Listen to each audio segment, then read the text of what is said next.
இன்றே டவுன்லோட் செய்து உங்கள் ஃபேவரட் ஷோக்களை என்ஜாய் பண்ணுங்க. அம்மா, நீங்க வீட்டுக்கு கிளம்புங்க. என்ன அஞ்சலி அவ்வளவு அவசரம்? நீ தானே எங்களை இங்கே இருங்கன்னு சொன்ன. அதோட உன்னை நல்லா கவனிச்சுக்கணும்னு மாப்பிள்ள வேற சொன்னாருல்ல. அதுக்காக தானே மாப்பிள்ள எங்களை இங்கே இருக்க சொன்னாரு. ஆமாம்மா, ஆனா இப்போ ஏதோ அவர் வெளியூர் போறேன்னு சொல்லிக்கிட்டு இருக்காரு. என்ன வெளியூருக்கு கிளம்புறாரா? அப்போ அவர் வெளியூருக்கு போனா உன்னை யார் பாத்துக்கிறது? அப்ப நாங்க இங்க இருக்க வேண்டாமா? இல்லம்மா, என்னையும் அவர் கூட கூட்டிட்டு போறேன்னு சொல்லிக்கிட்டு இருக்காரு. நாங்க போனா நீங்க மட்டும் எப்படி இங்க இருப்பீங்க?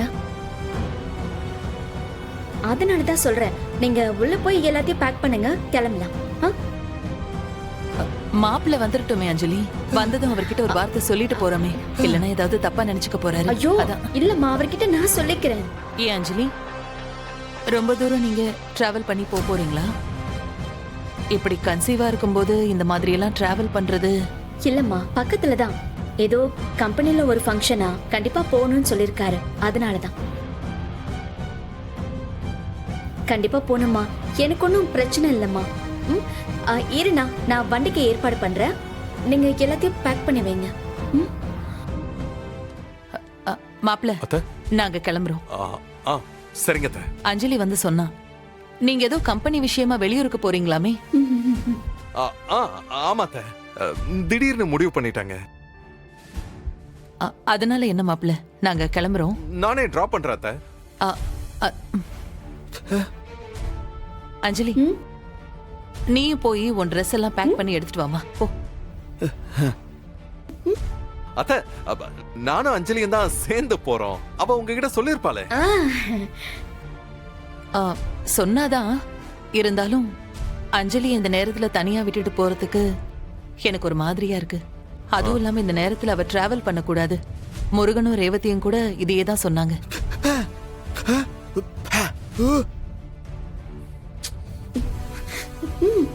இத பாருங்க, நான் வீட்டுக்கு இவளை கூட்டிட்டு போய் இவளுக்கு பிடிச்சதெல்லாம் சமைச்சு கொடுக்கணும்னு நினைக்கிறேன்.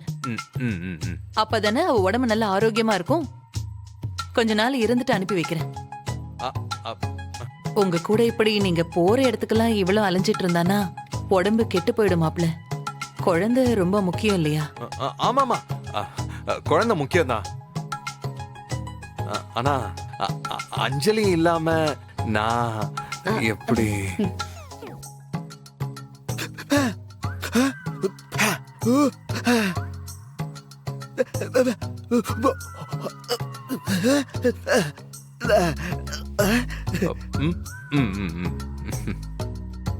என்ன மாப்பிள்ள யோசிக்கிறீங்க? நாங்க பாத்துக்கிறோம். அஞ்சலி, நீ போய் பேக் பண்ணிட்டு வா.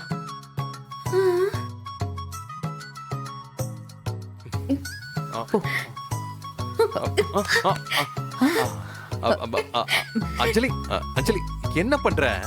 ஏங்க, நான் இல்லாம நீங்க எப்படி தனியா இருக்க போறீங்கன்னு தெரியல. ஒரு வாரத்துல வந்துடுறேங்க. Okay okay. மதி, எனக்கு என்ன சொல்றதுன்னே தெரியல. வசமா மாட்டிக்கிட்டோம். அங்க போய் எப்படியாவது சமாளிச்சிரு. யாருன்னு மட்டும் உங்களுக்கு தெரிஞ்சிடக்கூடாது. சரி அஞ்சலி, அப்பப்போ எனக்கு போன் பண்ணு. அப்பப்போ பண்றேன்.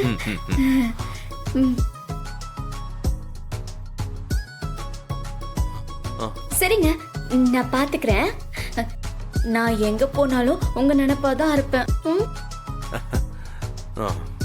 சரி வாங்க, நான் டிராப் பண்றேன். சரிங்கம்மா, வாங்க. முருகா, ரேவதியை சீக்கிரம் ரெடியாக சொல்லு.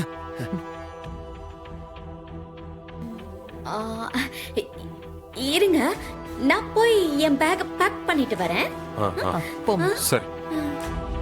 அஞ்சலி, அக்கா. அஞ்சலி, அம்மா, பாட்டி, அண்ணன் எல்லாரும் வந்துட்டாங்களா? ஆமாக்கா, எல்லாரும் வீட்டுக்கு வந்துட்டோம். ஆனா கொஞ்சம் எச்சரிக்கையாதான்க்கா இருக்கணும். அந்த ஆள் என்ன வேணாலும் பண்ணுவாங்கக்கா. சரி, ஏதோ எவிடன்ஸ் கிடைச்சதுன்னு சொன்னல, அது என்னது? அக்கா, இது பாரு.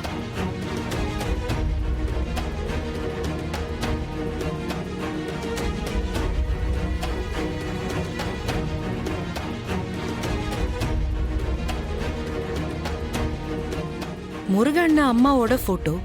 அவர் எதுக்கு இதை எடுக்க வரணும்? ஆமா, முதல்ல அந்த அம்மாவை எதுக்கு கடத்தணும்? ஐயோ அதான்க்கா எனக்கு ஒண்ணுமே புரியல. இதுல கண்டிப்பா ஏதோ ஒரு மர்மம் இருக்குக்கா. அஞ்சலி, அந்த மகேஷ பத்தி நம்ம முழுசா தெரிஞ்சுக்கணும். தோண்ட தோண்ட அந்த ஆளை பத்தி பல மர்மங்கள் வந்துகிட்டே இருக்கு. அக்கா, இவனை பத்தி யார்கிட்ட விசாரிக்கிறது? இவனுக்குன்னு ஒரு ஃப்ரெண்ட்ஸ் இல்ல. இவன் ஆபீஸ்லயும் இவனை பத்தி யாருக்கு எதுவுமே தெரியாது.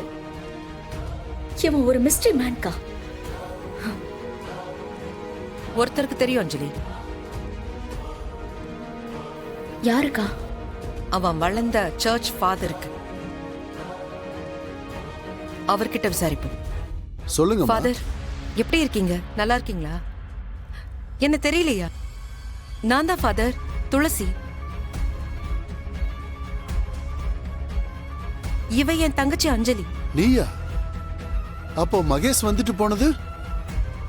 மகேஷ் என்ன சொன்னான்? எனக்கு ஒரே குழப்பமா இருக்குமா. நீ தான் அஞ்சலினா அப்போ ஃபாதர், மகேஷ் எதுக்கு உங்ககிட்ட பாவ மன்னிப்பு கேட்டாரு? அதை எங்க கிட்ட சொல்ல முடியுமா? சொல்லக்கூடாதுமா, அது ரகசியம். ஃபாதர், நீங்க சொல்ல போற உண்மையாலதான் எங்க குடும்பத்தோட எதிர்காலமே இருக்கு. ப்ளீஸ் ஃபாதர், எங்களுக்காக சொல்லுங்க ஃபாதர், ப்ளீஸ். அவர் மனைவி இறந்துட்டதா அவர் பாவ மன்னிப்பு கேட்டு போறாருமா. அவங்க சாவுக்கு அவர்தான் காரணம்னு வருந்தினாருமா. ஆனா நீ உயிரோட இருக்கியம்மா. அது பெரிய கதை ஃபாதர். அவர்கிட்ட இருந்து நான் தப்பிக்கிறதுக்காக செத்து பொழைச்சிருக்கேன். ஆ? அந்த அளவுக்கு நான் டார்ச்சர் அனுபவிச்சிருக்கேன் ஃபாதர். ப்ளீஸ் ஃபாதர், அவரு இந்த ஆசிரமத்துல தானே வளர்ந்தாரு. அவரை பத்தி உங்களுக்கு எல்லாம் தெரிஞ்சிருக்கோம்ல. கொஞ்சம் எங்களுக்கு சொல்லுங்க ஃபாதர். மகேஷ் இந்த ஆசிரமத்துக்கு வந்ததுல இருந்தே கொஞ்சம் அக்ரெசிவான பையனா தான் இருந்தான். பெருசா அவன் யார்கிட்டயும் பேச மாட்டான், யார்கிட்டயும் பழக மாட்டான். கொஞ்சம் பழகிட்டாலும் அவங்களுக்காக என்ன வேணாலும் செய்வாமா. உயிரையும் கொடுப்பான். எனக்கு தெரிஞ்சதை விட அர்ஜுன், பூபதி அவங்க 2 பேருக்கும் தான் மகேஷை பத்தி நல்லா தெரியும். அர்ஜுன் அதான் உங்க அண்ணன். அவன் பேர் இப்போ முருகன் தானே? ஆமா. எனக்கு இந்த விஷயமே சமீபமா தான் தெரியும். அவன் உங்க அண்ணன் கூட தான் ரொம்ப நட்பா பழகுவான். அவன் மேல உயிராவே இருப்பாமா.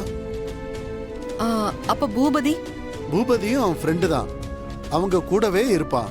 அவங்களுக்குள்ள நடக்கிற எல்லா விஷயமும் அவனுக்கும் தெரியும். எனக்கு மத்தபடி வேற எந்த விஷயமும் தெரியாதுமா.